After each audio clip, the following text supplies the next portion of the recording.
근데 한 번 틀린 것들은 계속 틀리게 돼요. 그쵸, 그쵸. 근데 이 계속 틀리는 것들을 방지하려면 아까 같이 잊어먹었다가 다시 푸는 행위를 굉장히 많이 해야 되는데 이게 되게 비효율적이잖아요. 네. 그래서 저는 추천하는 방법이 한 방에 푸는 연습을 하는 게 좀 좋다, 차라리. 시간 낭비를 없애려면. 한 방에 내 힘으로 풀면 그걸 풀어가는 과정 자체가 네. 머릿속에 각인이 돼서 딱 흐름이 있어서 다음에 나와도 푸는데 네. 한 번 못 풀어서 설명을 듣게 되면 네. 계속 잊어먹고 또 설명 네. 듣고 잊어먹고 설명 네. 듣고가 반복이 되거든요. 네. 근데 그건 누구나 하고 싶지 않나요? 한 방에 푸는 건 다 하고 싶은데 그러면 한 방에 풀려면 어떻게 해야 되나요? 안녕하세요. 육아연구소 이지민 아나운서입니다. 초등 수학 학습의 길을 보여주시는 분입니다. 수학 잘하는 아이는 이렇게 공부합니다. 책을 쓰신 류승재 원장님 모셨습니다. 원장님 안녕하세요. 안녕하세요. 원장님, 초등학교 때 수학 잘하는 아이들이 참 많잖아요. 근데 그 아이들이 중학교, 고등학교에 가서 정말 뜻하지 않게 낮은 성적표를 받는 아이들이 많아요. 그렇게 잘했던 아이가 어떻게 된 건가요?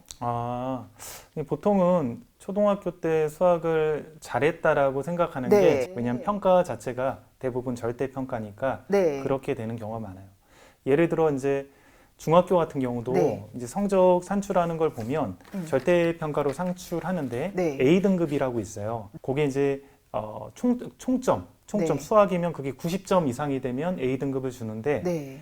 근데 그게 지필하고 수행이랑 또 합쳐서 주거든요. 네. 그러니까 예를 들어 얘가 지필은 80점을 받았다. 네. 근데 수행은 또 웬만큼 성실하면 만점을 많이 줘요, 학교에서. 네. 그럼 수행을 만점을 받잖아요. 그럼 100점이잖아요. 네. 그럼 두 개 더해서 2로 나누면 90점이 나오는 거예요. 네. 그러니까 지필이 80점을 받아도 5대5로 수행 지필을 하게 되면 90점 이상이 되니까 평균이. 네. 그러면 이제 A 등급을 받는 거죠. 네. 네. 그러면 이제 지필이 보통 80점 이상 받는 아이들이 중학교 때 학교에 따라 차이는 있겠지만 거의 40% 이상이 되는 학교들이 꽤 많아요. 네. 그럼 부모님들은 A 등급을 보통 받으면 네. 특목고나 그런 데를 쓸 수 있는 어떤 그 조건이 되거든요. 네. 그럼 우리 아이가 굉장히 잘한다라고 생각을 하는데도 100분위로는 40%밖에 안 되다 보니까 네. 나중에 고등학교를 가면 얘가 잘했는데 왜 4등급을 받지? 혹은 3등급을 받지? 이렇게 생각을 하게 되는 거고 초등학교는 좀 더 심하죠. 네. 그래서 일단 첫 번째는 그 평가 방식 자체가 그런 식이다 보니까 네. 부모님들이 우리 아이의 정확한 실력을 몰랐다가 네. 나중에 고등학교 때 깨닫는 게 많고 네. 그다음 두 번째는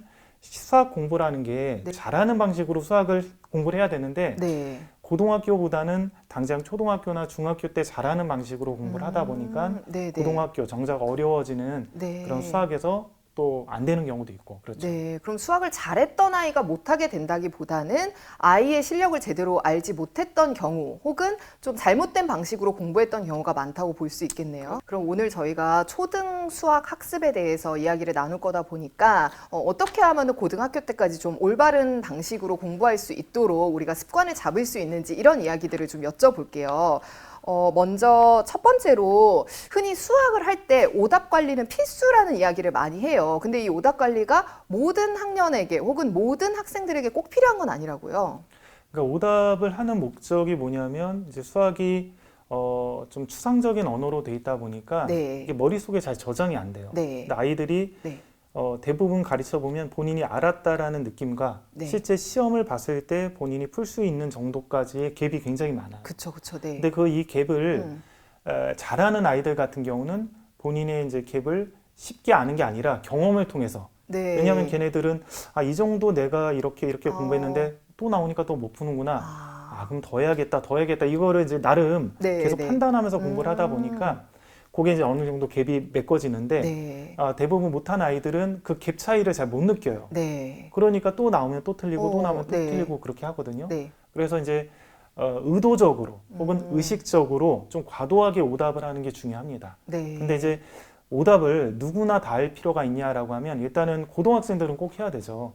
네. 왜냐하면 시험을 잘 봐야 되니까요. 네. 그리고 중학생들도 어느 정도 오답을 꼭 해야 되고 근데 초등학교는 아직까지는 그런 단계는 좀 아니잖아요. 네. 그래서 초등학교 때는 오답을 시키다 보면 오답이 이제 정확히 알고 입시 시험을 잘 보기 위한 전략이긴 하지만 또 하나의 단점이 지루함게 만들어줍니다. 네. 그러니까 수학을 아이들이 흥미를 잃게 만드는 주범 중에 여러 가지가 있지만 네. 첫 번째가 이제 연산, 네. 반복해서 계속하는 네. 거, 오답 틀렸던 거 또 풀고 지루하게 하는 거. 그쵸. 안 틀릴 때까지 예, 들고. 그렇게 하는 네. 것들 자체가 아이들이 이제 수학의 흥미를 잃어버리는 어떤 행동이기 때문에 네. 저는 보통 그 추천하는 방식은 초등학교 한 5학년 때부터 네. 5학년이면 어느 정도 어. 아이들이 머리가 좀 크니까 네. 그때는 오답보다는 오답하는 어떤 습관. 음. 그래서 문제를 정리를 하고 네. 자기가 해설지를 보든 뭐 엄마한테 설명을 들었으면 그 해설을 정리하고 네. 내가 틀린 원인을 적고 네. 다른 문제를 분석하는 거를 한 문제를 한 페이지에 이렇게 하는 거. 네. 그렇게 해서 한 단원에 많이 할 필요도 없어요. 네. 연습하는 거니까 그렇게 네 문제, 뭐 다섯 문제 이렇게 연습하는 연습을 하고 네. 그 다음에 이제 중학교부터는 실질적인 오답을 어느 정도는 해야 돼요. 내신 네. 시험을 잘 보기 위해서는 정확히 알고 문제를 보자마자 풀어야 되거든요. 네. 생각하지 말고. 네. 그렇게 하기 위해서는 정확하게 저장이 되어 있어야 되니까 네. 중학교 같은 경우는 어쩔 수 없이 반복적인 오답을 해야 되는데 그때는 이제 이렇게 문제를 정리하는 행위는 기본적으로 하고 네. 그 다음에 문제 자체를 다시 풀어보는 행위가 필요해요. 네. 그러니까 잊어먹었다가 다시 풀고 잊어먹었다가 네, 다시 네. 풀고. 네. 그러니까 어머님들이 잘못하는 것 중에 오답을 시켜도 너무 자주 시켜요. 네. 그러면 그 기억에 의해서 풀게 되잖아요. 네. 나중에 풀면 또 못 풀거든요. 네. 그래서 풀이가 기억이 안 날 때쯤 다시 풀고 그래서 이게 이렇게 푸는 거였구나 해서 다시 한번 머릿속에 집어넣고 또 까먹을 때쯤 다시 풀고 네. 그렇게 해서 고등과정 같은 경우는 혹은 음. 뭐 수능 입시 준비하는 아이들 같은 경우는 보통 우리가 재수종합반에서 아이들 가르칠 때는 네. 6회 독하라고 하거든요. 네. 틀린 문제 6번을 풀어봐라. 근데 바로바로 풀지 말고 네. 한 달 이상의 간격을 두고 이 한 권을 풀었다 그럼 한 달 지나서 또 오답하고 한 달 지나서 오답하고 네. 이런 식으로 하라고 많이 강조하죠. 네. 오답을 한 2번 풀어봤는데 아이가 못 풀면 아니 2번이나 했는데 왜 못 풀어? 라고 생각하는 경우가 많은데 사실은 그 모르는 걸 오히려 고맙게 좋은 타이밍이라고 생각을 해야 되겠네요. 잊어버릴 때쯤 자꾸 이거를 리마인드 시켜서 결국에는 내 것으로 만드는 게 핵심이네요. 그러니까 이제 제일 좋은 거는 네. 제가 아이들을 가르쳐 보고 저도 이제 수학을 전공을 하다 보니까 한 방에 푼 거 있잖아요. 내 힘으로 한 방에 푼 네. 거는 네. 굉장히 오랫동안 머릿속에 각인이 돼서 네. 나오면 또 풀거든요. 네. 근데 한 번 틀린 것들은 계속 틀리게 돼요. 그쵸, 그쵸. 근데 이 계속 틀리는 것들을 방지하려면 아까 같이 잊어먹었다가 다시 푸는 행위를 굉장히 많이 해야 되는데 이게 되게 비효율적이잖아요. 네. 그래서 저는 추천하는 방법이 한 방에 푸는 연습을 하는 게 좀 좋다. 차라리 시간 낭비를 없애려면 한 방에 내 힘으로 풀면 그걸 풀어가는 과정 자체가 네. 머릿속에 각인이 돼서 딱 흐름이 있어서 다음에 나와도 푸는데 네. 한 번 못 풀어서 설명을 듣게 되면 네. 계속 잊어먹고 또 설명 네. 듣고 잊어먹고 설명 네. 듣고가 반복이 되거든요. 네. 근데 그건 누구나 하고 싶지 않나요?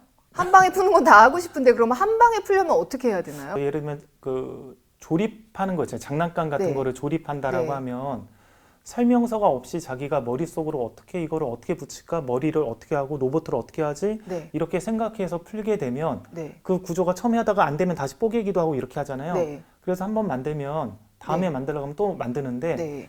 어떻게 할지 몰라서 유튜브 보고 네. 이거 하다가 따라해서 멈췄다가 또 따라해서 멈췄다가 보고 이렇게 하는 경우 많잖아요. 네네. 아이들이. 네. 그럼 나중에 혼자 해봐라 못해요. 계속 그쵸. 유튜브 보고 해야 되거든요. 네. 그러니까 이렇게 뭔가 배우고 보고 하면 안 되는 거죠. 그러니까 한 방에 풀려면 네. 힘들어도 시행착오가 겪고 좀 많은 시간을 투자해서라도 하게끔 해줘야 돼요. 네. 그래서 그게 이제 수학 같은 경우는 예를 들어 이제 개념이 부족하면 힘들 수는 있잖아요. 네. 개념이 얘가 어느 정도는 가득 찼다라고 가정이 되면 그 다음부터는 이제 능력이거든요. 자기가 이것 때보고 저것 때보면서 네. 그런 과정들을 경험을 해야 돼요. 네. 그러니까 로봇 같은 경우도 안 보고 조립하려면 굉장히 힘들잖아요. 네. 그러니까 힘들어도 그런 것들을 하다 보면 이제 그런 자신감들이 생기는 거죠. 네. 좀 이해가 됐던 게 내비게이션 보고 찾아간 길은 갔다 왔는데도 전혀 모르잖아요. 근데 이렇게 물어서 그거를 내가 유추해서 간 길은 너무 기억이 잘 나더라고요. 약간 그런 원리처럼 느껴지네요. 그래서 저는 그래서 이게 왜 물어서 하든 아니면 네. 자기가 지도를 보고 하든 네. 자기가 여기서 이 방향으로 돌면 이렇게 나오겠지라고 그쵸. 예측해서 생각하면서 하든 간 길. 이런 것들이 잘 기억에 남잖아요. 네. 그게 자기 주도적으로 머리를 쓰는 거거든요. 네. 그러니까 우리가 이제 아이들이 공부를 하거나 그렇게 할 때 어렸을 때부터 좀 잘못된 습관으로 오게 되면 네. 이런 식으로 자기 주도적으로 뭔가를 네. 집어넣으려고 안 해요. 머리에다가. 네. 그러면 중학교, 고등학교가 되면 가르쳐주면 잊어먹고 가르쳐주면 잊어먹고 이 상태가 네. 되는 거죠. 네. 그래서 처음 공부할 때 좀 자기주도적으로 공부를 네. 시키는 게 굉장히 중요해요. 네. 그럼 자기 주도해서 아이가 공부해서 좀 잊어버리지 않고 한 방에 풀 수 있는 그런 능력을 키워주려면 옆에 있는 부모의 어떤 역할은 뭘까 궁금해지거든요. 그러니까 스스로 하게끔 만들어줘야 돼요. 얘가 네. 무조건. 네. 그래서 뭐 평상시 공부도 물론 그렇겠지만 다른 네. 거를 할 때도 네. 얘가 혼자 하게끔 그 지켜봐주고 네. 옆에서 도와달라고 하면 조금 도와주고 네. 그런 방식이 돼야 돼요. 네. 그래서 아이가 이제 자기주도성이 좀 극대화되면 뭐 공부도 그렇지만 일상생활에서도 뭐 하려 그러면 하지 말라 그래요. 자기가 일단 해본다고. 예를 들면 뭐 음식 같은 걸 먹을 때도 네네네. 이거 도와줄까 하면 아 싫어 내가 일단 해볼 거야 해서 뭐 이렇게 네네. 한다라든지 네. 그런 거를 좀 만들어줘야 돼요. 일상생활부터 만들어줘야 되고 공부 같은 경우도 네. 일단은 이제 얘가 한글을 뗐다라고 가정하면 네. 한글을 떼고 어느 정도 독서를 하면 초등학교 3학년 정도 되면 네. 언어 능력이 어느 정도 형성이 돼서 3학년 과정의 어떤 교육 과정, 교과 과정은 얘가 한번 개념을 읽고 풀만한 상태가 되거든요. 네. 그때 이제 한번 개념을 읽고 얘가 풀게끔 문제를 네. 풀게끔 이렇게 도와주는 연습들이 좀 필요하죠. 네. 그래서 이렇게 자기 주도적으로 본인이 개념 독학을 통해서 초등학교 때부터 공부를 하는 네. 아이들은 네. 중학교 때 이렇게 가르쳐 보면 실수가 거의 없어요. 얘가 틀리는 거는 그냥 모르는 거. 그러니까 이제 뭔가 건성건성 문제를 집중력 없이 보는 게 없고 하나하나 되게 따지면서 이렇게 보기 때문에 네. 실수 자체도 굉장히 없고 개념도 한번 알면 오랫동안 좀 기억하고 이런 네. 습관들이 형성이 됩니다. 네. 왜냐하면 자기가 머릿속에 집어넣지 않으면 문제를 못 풀잖아요. 네. 그러니까 그런 습관들이 만들어지다 보니까 그게 형성이 잘 되는 거죠. 감동적이기까지 하네요. 그런 아이로 누구나 키우고 싶지 않을까 싶어요. 이렇게 영상 보시는 분들이. 그러면 아까 잠깐 이야기가 나왔던 부분인데 아이들이 수학을 좀 싫어하게 되는, 수학에 질리게 되는 요인으로 저희가 오답 관리, 오답 노트 이야기했고 그다음에 연산에 관한 부분이에요. 그래서 연산이 수학에 있어서 기본이라고 해서 연산을 아예 훈련을 시키시는 초등학교, 특히 부모님들 많으신데 이 연산이 꼭 필요한 건지 아이가 거부하더라도 이거를 좀 강하게 밀어붙이시는 분들도 많거든요.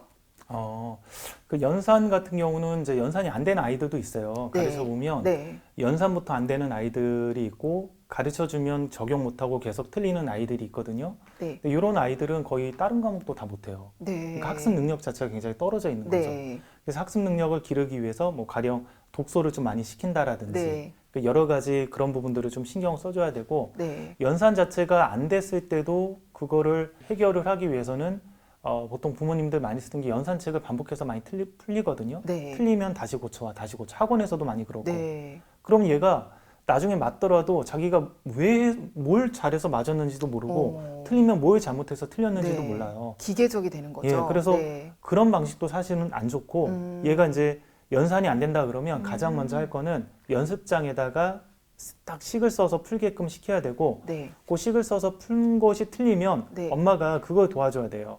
어디가 틀렸는지 파란 볼펜으로 이렇게 체크를 해줘야 돼요. 네네. 그래서 본인이 이제 반복적으로 여기가 내가 잘못됐구나를 인지를 해야 그 다음에 이제 연산을 할 때 이제 극복이 되거든요. 네. 요게 이제 만약에 중학교 정도 되는 아이들도 그런 아이들이 많은데 네. 중학교 정도 되면 귀찮다 그러면 얘한테 시키는 거죠. 네. 해설을 보고 너가 어디 틀렸는지 파란 볼펜으로 교정을 해라. 네. 그것만 검사를 해주면 돼요. 네. 그래서 본인이 뭘 적용을 못하는지를 계속 인지를 시켜줘야 돼요. 네. 연산이 안 되는 아이들은. 자, 그런데 제가 이제 아이들을 많이 지도를 해보니까 네. 물론 제 자녀들도 수학을 아주 잘하는 것까지는 아니지만 연산 교재를 다 안 시켰어요. 제 자녀들은. 네. 근데 초등학교 교재를 보니까 엄청 두꺼워요. 개념 교재가. 네. 그러니까 초등학교 교육 과정에 비해서 개념 교재 양이 굉장히 두껍고 네. 그 안에 연산 문제가 엄청 많아요. 그래서 제가 딱 보니까 이게 뭐야 이게 거의 연산 교재 수준이네. 네네. 이 정도만 연습하면 충분하겠다라는 정도거든요. 네. 그래서 저는 대부분의 아이들은 네. 부모님들이 미리 걱정을 해서 네. 연산을 시키는데 연산 교재를 굳이 안 하고 개념 교재에 있는 내용들을 본인이 읽고 풀고 거기 있는 네. 거를 풀어도 보통 초등, 중등, 고등까지 가는데 연산 안 해도 아무 문제 없이 충분하다. 네. 충분하다 이렇게 얘기를 할 수 있어요. 그러면 네. 이제 이렇게 반론을 할 수도 있겠죠. 네. 아니 그러면 굳이 뭐 안 시킬 이유가 없이 네. 연산을 시켜도 뭐 상관없지 않냐. 네. 어차피 예를 들어 개념 교재를 해서 얘가 연산을 이해할 거면 미리 네. 해놔도 상관없지 네. 않냐라고 얘기를 할 수 있는데 요게 이제 학원 때문에 좀 그런 경우가 많아요. 네. 학원에서 보통 수업을 지도를 할 때는 네. 보통 아이들이 기본 연산 정도는 됐다라는 가정하에 선생님들이 많이 수업을 해줘요. 네. 그러니까 이제 곱셈이면 곱셈이 원리가 뭔지, 동수 누가의 원리 뭐 그런 것들을 다 설명하지 않고 네. 그냥 이거는 알고 왔다라는 가정하에 그 다음 과정부터 보통 설명을 하거든요. 네. 그러니까 학원을 보내려고 하다 보면 연산이 어느 정도는 미리 선행이 돼 있어야 네. 수업을 따라갈 만한 거예요. 네. 네. 빨리빨리 나가니까. 심지어 이제 뭐 초등학교 학교 같은 경우도 어떤 학교 같은 경우는 미리 뭐 알았다라는 가정하에 나가는 학교도 있대요. 중학교도 마찬가지고. 네. 선생님들이 너희 학원에서 이 정도까지 배우고 왔지. 그래서 네. 그게 성립하는 원리나 그런 거는 생략하고 그 다음부터 나가는 학교도 있다라고 하더라고요. 네. 그래서 어쩔 수 없이 시키는 것도 있는데 제가 이제 연산 자체를 굳이 시키지 않아도 되는 아이들은 시키지 말라고 좀 얘기를 하는 이유는 크게 네. 두 가지인데 네. 첫 번째는 연산이 되게 반복적이고 지루하잖아요. 하다 네. 보면 재미도 네. 없고. 그래서 어린아이의 수학이 너무 재미없다라고 만드는 어떤 하나의 기제가 되고 네. 생각 없이 반복해서 하는 거니까 생각 안 하고 반복 없이 푸는 거. 네. 그런 거에 또 기제도 될 뿐만 아니라 네. 또 하나가 대부분의 연산책들이 연산 자체도 굉장히 개념이거든요. 네. 나눗셈 같은 경우는 굉장히 어려워요, 개념이. 네. 저도 초등 교사용 지도서 이런 거 보고 그러면 네. 분수 나눗셈 그런 거는 특히 어렵고 설명하는 게 네. 그 원리에 의해서 분수를 곱하기로 바꿀 때 분모 네. 문자 바꿔서 곱한다라는 네. 게 그 원리 자체를 이해하는 것 자체가 굉장히 어려워요, 내용이. 네. 아, 그 내가 곱한다고 외워서 풀기는 했지만 그쵸. 그게 정확히 어떤 원리에 의해서인지는 그래서 내가 수학을 네. 전공했는데 나도 어려우면 네. 초등학교 선생님들도 굉장히 어려울 것 같은데 네, 네. 보통 제가 학원에서 초등부 선생님들 보면 네. 그런 교사용 지도서라든지 교과서라든지 그런 거 참고를 안 하고 네. 그냥 문제집만 보고 그냥 가르치거든요. 네. 그래서 학원 선생님들도 원리를 잘 몰라요. 왜 네. 그런지. 네. 그래서 제가 이런 것들을 보면서 이런 복잡한 원리들이 있는데 이것들을 아이들이 원리들을 이해한 다음에 연산이 이렇게 나왔으니까 이렇게 해야지라는 거를 배우지 않고 연산의 규칙 먼저 배우고 네. 나중에 원리들 선생님들이 가르쳐주면 나는 어차피 할 수 있으니까 안 듣고 요게 네. 또 습관이 돼버리면 중학교, 고등학교 가면 네. 그때도 똑같이 얘네들이 공부를 하는 거예요. 어떤 복잡한 개념이나 그 원리, 증명 네. 이런 네. 것들이 있어도 그거를 이해하려고 하지 않고 네. 그냥 공식만 보고 그냥 따라서 풀거든요. 네. 근데 공식만 보고 따라서 푸는 거는 이게 무의미하잖아요. 이 공식이 왜 성립하는지 모른 채로 그냥 따라서 풀기 때문에 무의미하니까 금방 잊어먹고 복잡한 문제 같은 건 적용을 못해요. 애들이 좀 변형된 것들은. 네. 그래서 수학을 못하는 어떤 원인이 되거든요. 네. 그래서 저는 이제 아이들의 이런 학습 태도, 중학교, 고등학교 때 가르치다 보면 너무 답답하고 이게 하나도 모른 채로 이렇게 그냥 넘어가는 게 왜 이렇게 자연스럽지? 그러니까 그거의 어떤 출발점이 초등학교 때 저는 연산에서부터 시작한다는 생각이 들어요. 물론 이제 그래서 연산을 시키려면 최소한 교과서 네. 혹은 교사용 지도서에 네. 있는 그 연산의 원리들을 충분히 숙지하고 네. 교습자가 그 부분을 설명을 해주든가 아니면 아이가 그 부분을 먼저 읽고 이런 원리에서 이렇게 되는구나를 이해한 다음에 뭐 연산을 시키든가 그렇게 좀 해서 납득하면서 넘어가는 습관을 만들어주는 게 중요하다. 네. 그러니까 연산 자체가 나쁜 건 아니지만 그 개념조차 이해하지 못한 후에 기계적으로 하는 연산에서는 사실 부작용이 엄청 크네요. 그리고 과도하게 연산 네. 문제가 너무 복잡한 감이 있어요. 초등학교가. 네. 그러니까 중학교, 고등학교로 갈수록 연산에 대한 부분이 복잡하지 않거든요. 네. 수능 같은 경우는 굉장히 깔끔하게 나와요. 문제 계산이. 네, 네. 아이들이 문제를 못 풀어서 그냥 못 푸는 거지 계산이 복잡해서 못 푸는 애들이 없어요. 네, 네. 가끔 어떤 부모님들은 우리 아이가 연산이 늦어서 수능 문제를 빨리 못 푼다 생각하는데 더하기 곱하기를 못해서 하는 게 아니라 네. 문제를 파악하고 그거를 적용해서 푸는 걸 그냥 아. 못해서 오래 걸리는 거거든요. 네. 그러니까 초등학교 보면 어떤 연산을 정리를 마지막으로 하는 단계니까 뭐 소수의 곱셈, 나눗셈 이런 원리들을 배우고 해야 되는 건 맞긴 맞는데 심화 문제집들 보면 과도하게 복잡하게 막 자리수도 엄청 많은 것들도 막 하고 그런 네. 경우가 많아요. 네. 이게 제가 보면 이제 중학교 때 안 쓰이고 고등학교도 안 쓰이고 대학교 가서도 더욱더 안 쓰이고 일상생활에서도 안 쓰이는데 이런 복잡한 연산을 얘네들이 하면서 기계적으로 연습할 필요가 있을까? 교과서에 있는 정도만 해도 충분할 것 같은데 너무 과도하게 많은 양을 또 푸는 것도 문제가 있어요. 네. 근데 연산 교재가 이제 개념은 적은데 그걸 가지고 책을 한 권을 내고 그래야 되니까 네. 많은 양을 연습시킬 수밖에 없잖아요. 네네. 꼭 학습지도 그렇죠. 네. 너무 핵심을 찌르는 말씀을 해주시는 것 같아요. 그래서 연산에 대해서 그래도 이런 고민을 하시는 분들이 있어요. 조금 연산에 대한 디테일한 질문인데요. 초등학교 저학년 때 더하기, 빼기 같은 거, 뭐 두 자릿수 더하기 이런 거를 가르기, 모으기를 이용해서 좀 숫자 놀이라고 해야 될까요? 끝에가 0을 만든 후에 뭐 이렇게 더하는 그런 방법들을 많이 가르치는데 그냥 더하는 것보다 사실은 이게 좀 어렵잖아요. 그러다 보니까 아이들이 조금 어려워하는 경우가 많은데 실제로 개념서에는 이 가르기, 모으기가 많이 나와 있거든요. 그래서 이거를 꼭 아이에게 가르쳐야 하느냐 이런 고민하시는 분들 많으시더라고요. 예, 이게 이제 보통 고등부 수학생들 같은 경우는 별로 고민하지 않는 네, 주제인데 네, 미취학이나 초등 저학년, 중학년 부모님들은 좀 고민을 네, 네, 네. 할 수도 있겠죠. 왜냐하면 네. 개념이 적다 보니 네. 개념이 많고 개념이 어려우면 그것 따라가고 이해하기도 벅차서 네. 이런 어떤 그냥 별로 중요하지 않은 네. 그런 것들은 이제 그냥 넘어갈 텐데 네. 워낙 뭔가 차별화된 내용도 없고 그러다 보니 네. 그런 부분이 좀 중요하게 생각을 하시는 것 같은데 네. 그게 이제 원리적으로 보면 중학교 때 이제 분배 법칙이랑 원리를 또 배우게 되고 네. 그리고 수학적으로는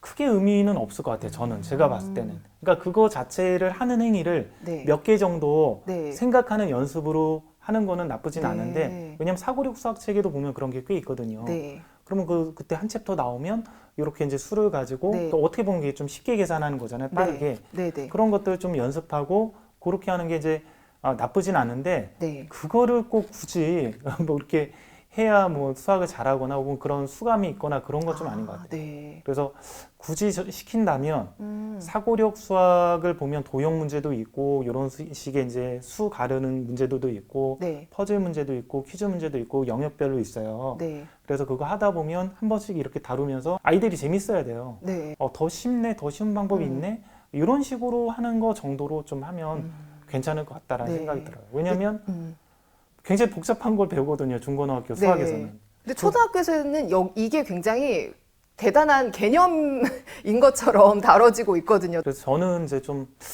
크게 중요하진 않다라고 생각을 합니다. 네. 그러면 방금 이제 사고력 수학에 대한 이야기도 나왔었는데 또 이 질문도 많이 하세요. 초등학교 때 사고력 수학이라는 걸 반드시 해야 되는 거냐? 그거에 대해서는 어떻게 생각하세요?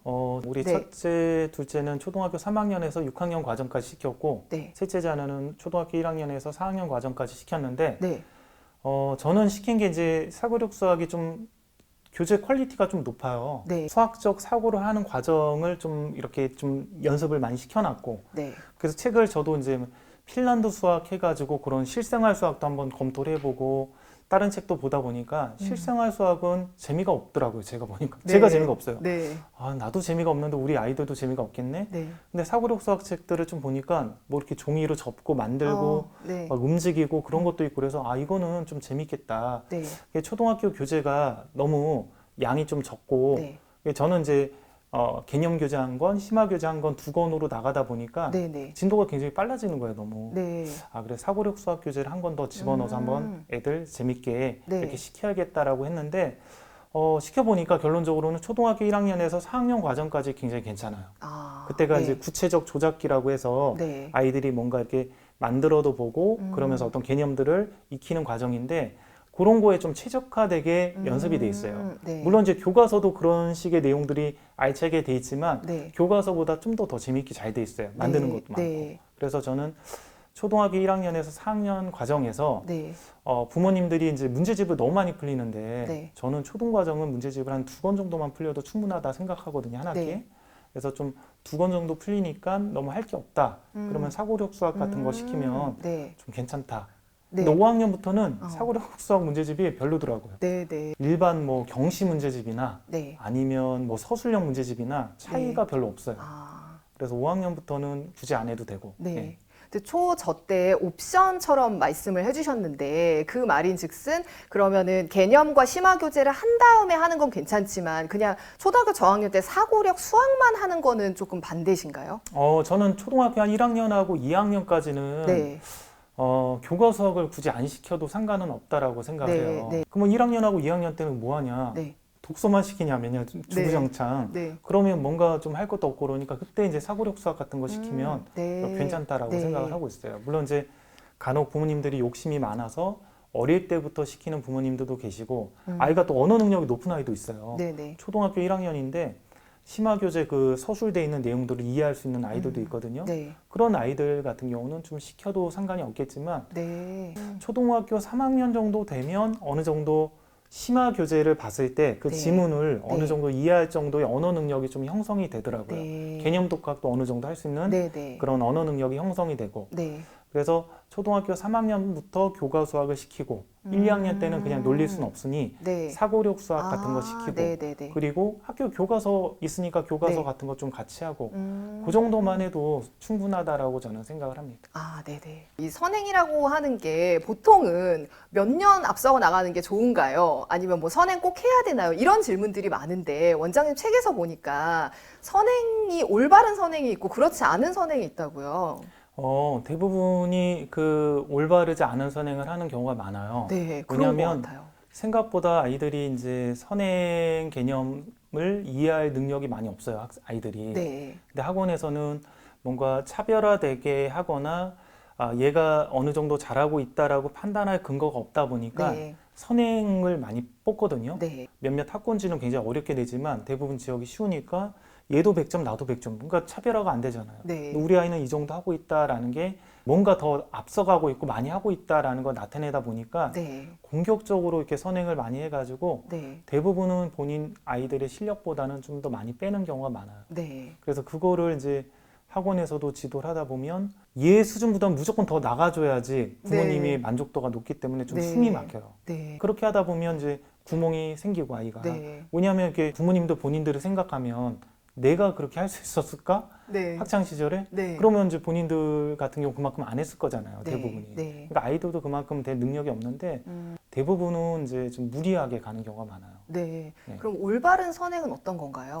그러니까 뭔가 판단할 근거가 없죠. 네. 올바른 네. 선행, 얘가 이해했냐 네. 안 했냐의 판단 기준이 없기 때문에 네. 숫자를 말씀해 예, 주세요. 저는 그래서 가장 좋은 거는 정답률이 예를 들어 어떤 교재를 했다. 네. 개념 교재 95%, 네. 그다음에 유형 교재 90%, 네. 심화 교재 85%. 네. 이 정도 정답률이 나왔다. 네. 그럼 그 다음 과정 가면 어. 되게 무난하게 아이들이 네. 소화하고 네. 그 과정 했던 것도 굉장히 튼튼하게 돼요. 네. 잘하는 애들을 보면 심화 교재도 한 95% 정도 되는 애들이 있어요. 음. 근데 보통은 정답률이 굉장히 떨어지는데 선행을 네. 나가는 경우가 많고 네. 네. 아이들이 그거에 대해서 그만큼 할 능력은 없는데 무리하게 본인들이 하게 되고 숙제 비켜서 하는 애들이 엄청 많습니다. 네. 아마 우리 아이는 안 하겠지라고 판단을 하시는데 학원에서 만약에 한 명 한 명을 섬세하게 관리하지 네. 않고 네. 이게 숙제를 했으면 맞은 문제 물어봐서 풀어봐 이렇게 관리하지 않는 이상은 네. 대부분 어느 정도 과제량이 많은 학원들은 80% 이상은 베껴서 할 가능성이 높아요. 네. 아이들이. 네. 그러니까 아이들이 그만큼 할 역량이 안 되는데 숙제는 나가고 친구들도 하는 것 같고 그러니까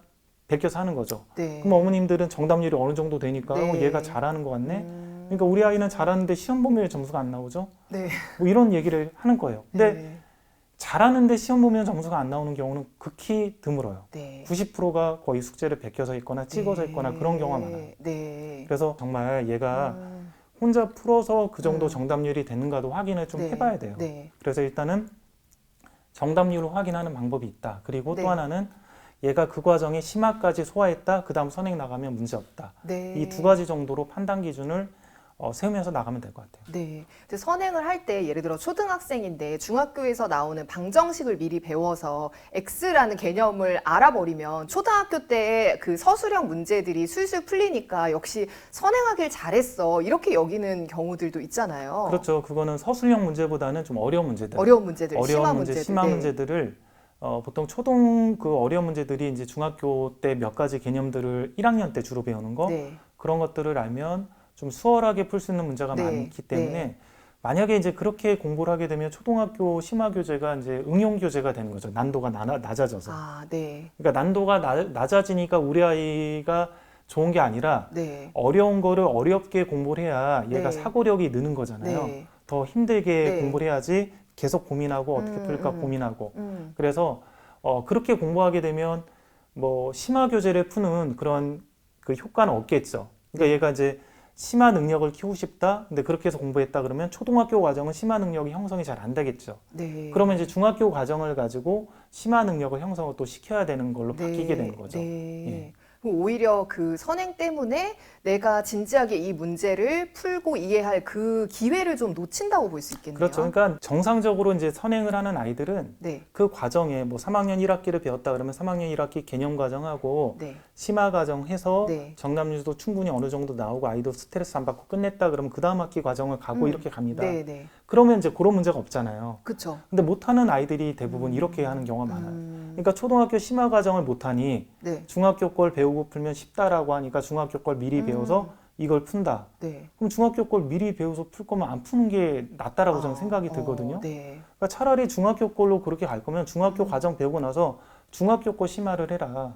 초등학교 심화해봤자 그 심화 효과가 없다는 거죠. 그러니까 고등학교도 마찬가지로 그렇게 많이 하잖아요. 네. 고등학교 1학년 과정이 너무 어렵다 보니까 네. 1학기 과정을 예를 들어 기본 정석 정도로만 소화를 하면 중학교 심화 교재들이 웬만하면 거의 다 풀려요. 네, 네. 그렇게 할 거면 중학교 심화 교재를 푸는 게 아니라 고등학교 심화 교재를 풀어야 되는 그런 상태가 되는 거죠. 네. 예. 그래서 이제 가령 아이가 이제 너무 못 따라오거나 그래서 초등학교 심화를 못 한다 그러면 개념 위주로 선행을 나간 다음에 네. 중학교 때 그냥 심화를 저는 도전해라 차라리. 아. 중학교 거 배웠으면 초등학교 심화하지 말고 네, 네. 중학교 거 그냥 심화 도전하라 네. 그렇게 얘기를 하고 싶고 네. 또 아이가 이제 중학교 과정을 해보니 얘가 심화 교재를 풀 능력이 없고 네. 심화 교재 하다 보면 진도도 너무 느리고 스트레스 받는다 그러면 네. 개념하고 응용하고 그냥 진도 빼고 고등학교 과정 먼저 나갔으면 고등학교 거 그냥 심화를 도전해라 이렇게 좀 얘기를 하고 싶어요. 네. 그러면 우리가 이제 지금까지 나눈 방법들은 어쨌든 집에서 이제 부모님이 엄마표 수학을 할 때 좀 적용해 볼 수 있는 그런 방법인 것 같아요. 아이에 맞춰서 이거를 한다는 것 자체가. 그러면 어쩔 수 없이 수학학원에 보내야 되는 그런 경우도 있잖아요. 그럴 때는 좀 좋은 수학학원을 고르는 팁 같은 건 어떤 게 있을까요? 좋은 수학학원은 네. 그 많이 없죠. 부모님이 봐주는 네. 게 제일 좋겠죠. 그래서 네. 제일 좋은 거는 관리형으로 1대1 과외가 제일 좋아요. 제가 봤을 때는. 네. 근데 이제 비용이 비싸겠죠. 네네. 그러니까 관리형 1대1 과외가 돼서 아이가 이제 개념도 어느 정도 혼자서 할 수 있게끔 옆에서 코칭을 해주고 네, 네. 제대로 공부했는지 확인도 해주고 점검해주고 숙제했으면 숙제 맞은 문제도 네. 제대로 했는지 확인해주는 게 제일 좋은데 네. 그런 것들은 이제 비용이 많이 들어가니까 네. 그거랑 좀 어느 정도 비슷한 구조들을 좀 찾아가면 좋을 것 같은데요. 네. 일단 제가 그 학원에서 강의한 지가 이제 올해 25년 차인데 네. 예전에는 강의식으로 많이 하고 고등부 위주로 하고 네. 고등부는 보통 숙제 검사를 많이 안 하거든요. 네. 그래서 애들이 숙제를 베끼지 않아요. 네. 안 하지 그냥 네. 안 하거든요. 네. 그러니까 베껴서 해도 뭐 성적이 안 오르지만 안 해도 성적이 안 오르는 거는 똑같아요. 네. 그러니까 어쨌든 고등부 애들은 그냥 안 하고 그냥 뭐 선생님 설명하면 고개 끄덕이고 그렇게 넘어가서 성적 네. 안 나오고 그렇게 해서 그냥 가거든요. 네. 근데 중등부 학생들은 숙제 검사라니까 숙제를 좀 해요. 네. 근데 베껴서 하는 경우가 굉장히 많아요. 네. 근데 강의식으로 할 때는 몰랐어요, 저도. 네. 애들 눈빛만 보고 가르치니까 모르고 제대로 이해하는지 그렇게 하니까 모르잖아요. 네. 나중에 시험을 보면 점수가 안 나오거든요. 학원에서. 학교 시험은 뭐 쉬우니까 나올 수 있어도 네. 학원에서 뭐 진도 나간 거 이렇게 테스트 보면 점수가 안 나와요, 아이들이. 그러면 이제 왜 안 나올까를 보면 제대로 공부를 안 한 거잖아요. 대부분이 베껴서 했거나 찍어서 했거나 원리를 모르고 그냥 넘어갔거나 그렇게 되는 거거든요. 그게 다른 말로 하면 양치기예요. 네. 그러니까 양치기를 많이 해가지고 성적이 안 나올 수는 없어요. 제대로 공부하면. 네. 그러니까 양치기를 그냥 엉망으로 하니까 네. 성적이 안 돼. 이만큼 했는데도 안 되니까 한 권 더 풀어. 이만큼 네. 했는데 안 되니까 한 권 더 네. 풀었는데 할 때마다 제대로 안 하거든요. 그래서 저는 좀 좋은 수학학원이 되기 위해서는 아는 학생들이 학원을 오래 다닐수록 제대로 공부를 안 한다, 막상.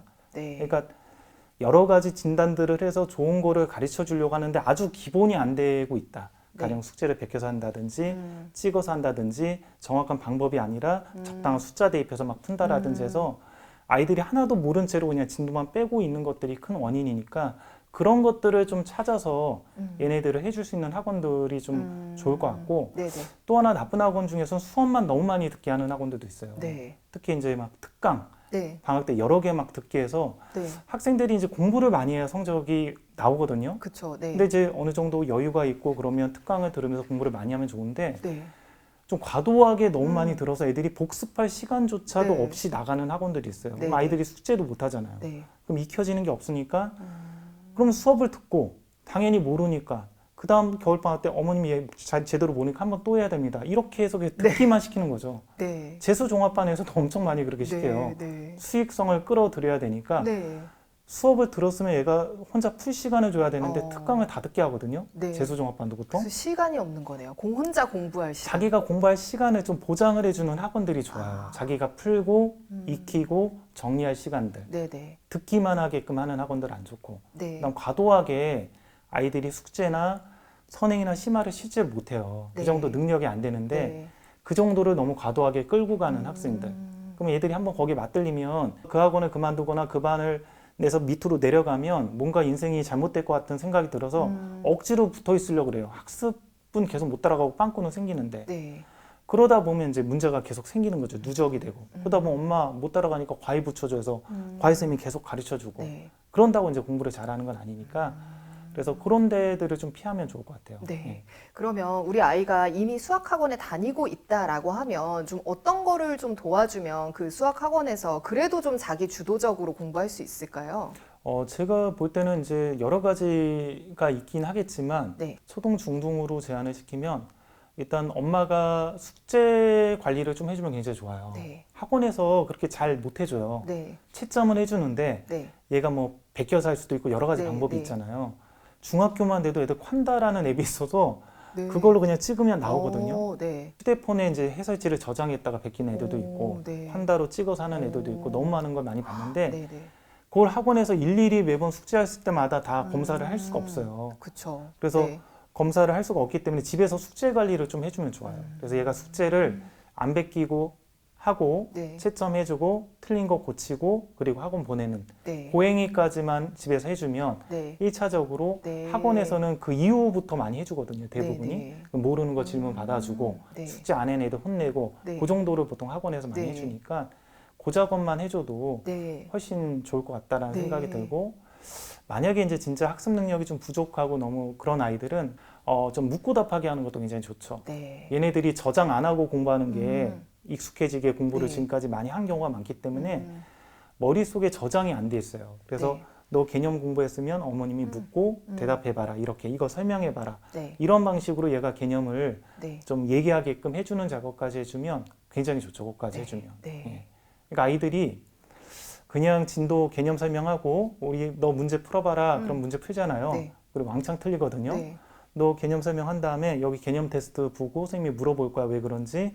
그럼 정리하고 네. 이제 그 다음 문제 풀고 정리해. 그러면 평상시에 많이 틀린 애들은 네. 그거 정리하는 시간이 1시간에서 2시간 걸려요. 네. 그러니까 원래 그렇게 해야 정상인데 네. 얘는 지금까지 그냥 그렇게 안 하고 그렇게 한 거예요. 네. 그러니까 본인이 이제 하려고 하다 보니까 머릿속에 안 들어오잖아요. 네.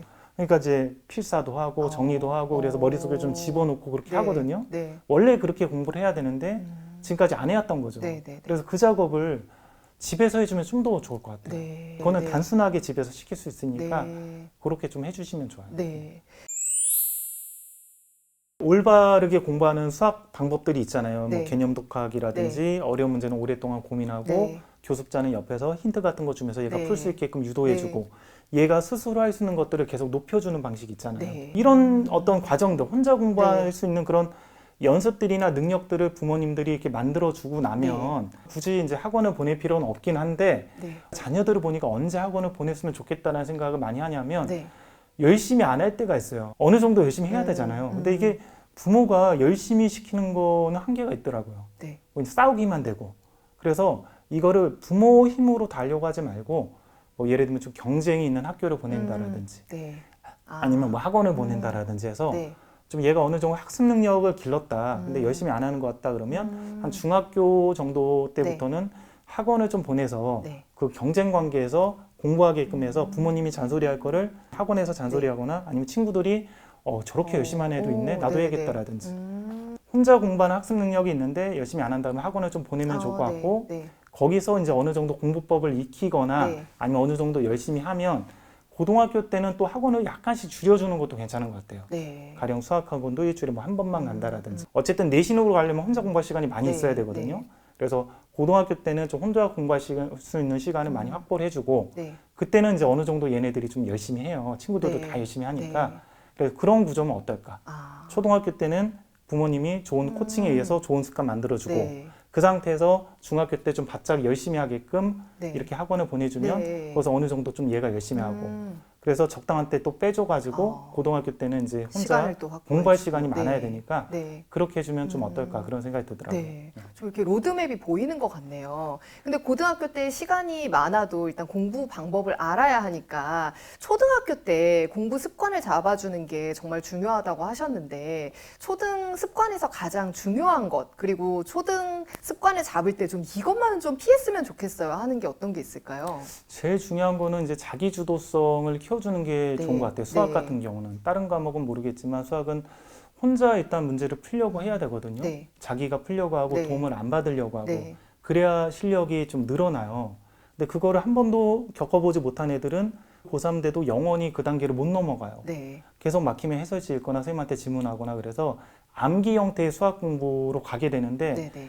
그렇게 되면 굉장히 오래 걸려요. 비효율적이고. 네. 그리고 문제가 쉬우면 그렇게 돼도 점수가 나오지만 네. 문제가 어려우면 나올 네. 수가 없고. 네. 그래서 좀 자기 주도성을 키워줘라. 네. 아이가 스스로 할 수 있게끔 너가 할 수 있게끔 최대한 네. 만들어줘라.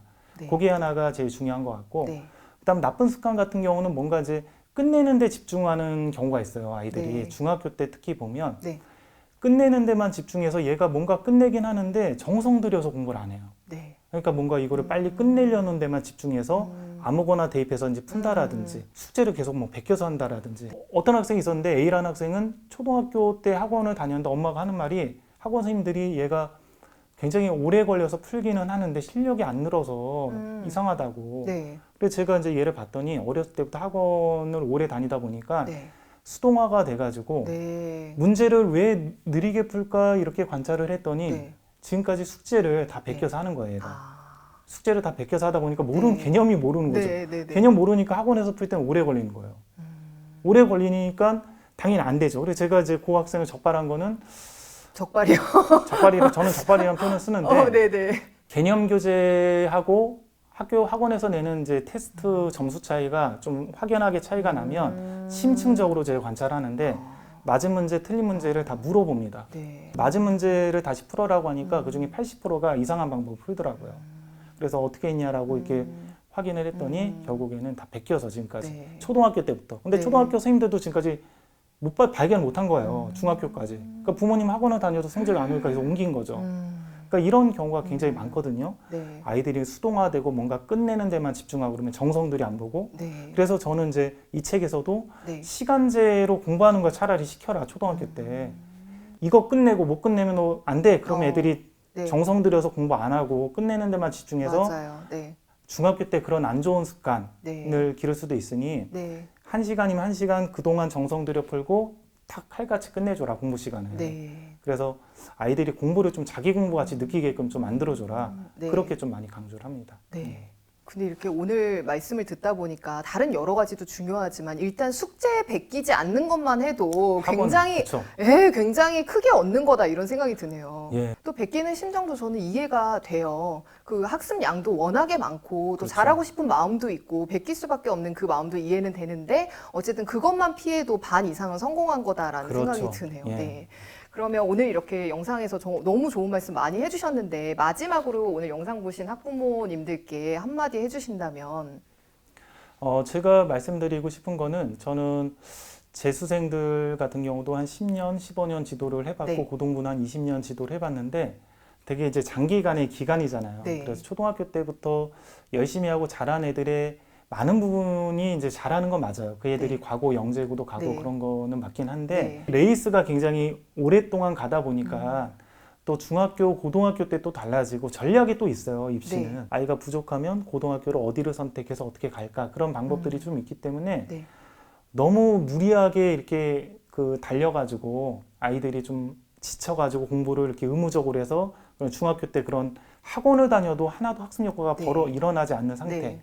그 상태를 좀 막았으면 좋겠다라는 생각이 좀 듭니다. 네네. 좀 더 호흡을 길게 보면서 네. 초등학교 1학년 때부터 달리지 말고 네네. 저희 둘째 딸이 초등학교 2학년 때 네. 담임선생님한테 연락이 왔어요. 네. 너무 수학을 못한다고 아, 공부방이나 학원 좀 보내라고 이렇게. 네네네. 제가 수학 선생님인데 네. 제가 초등학교 3학년 때부터 그래서 지도를 하게 된 계기예요. 네. 네. 그렇게 했는데도 지금 굉장히 잘하거든요, 수학을.